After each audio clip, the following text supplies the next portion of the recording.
True story. Just yesterday, a young black guy on my job, around 20-some years old, he called me the N-word, and I got upset, and I told him, I warned him, I said, don't call me the N-word. So he didn't quite understand why I was upset about him calling me the N-word. And I said, let me tell you a little story. I said, back in the early 1980s, my parents moved us to an all-white town in North Carolina. I was around 12 years old, okay? And within days of moving to this town, we saw Ku Klux Klan newsletters and all kind of crap in our front yard every day, okay?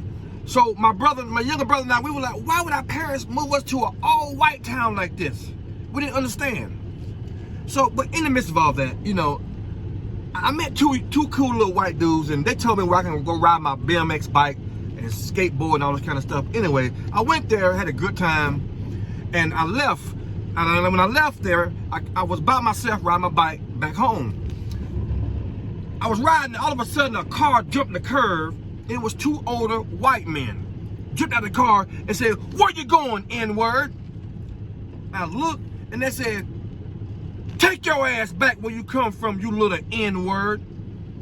And the taller one, he took and looked in my eyes with so much hate, and he spit directly in my face and called me the N-word again. And they left. They didn't touch me, but they left.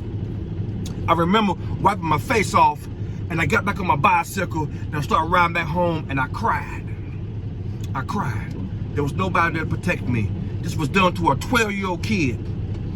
And I remember, I told myself, I said, when I become a man, I would never allow any fucking body to call me the N-word. I don't give a damn you black, white, Asian, Puerto Rican. I don't give a damn who you are. People are brainwashed. There's nothing cool about using that N-word. You're fucking brainwashed. Wake the fuck up.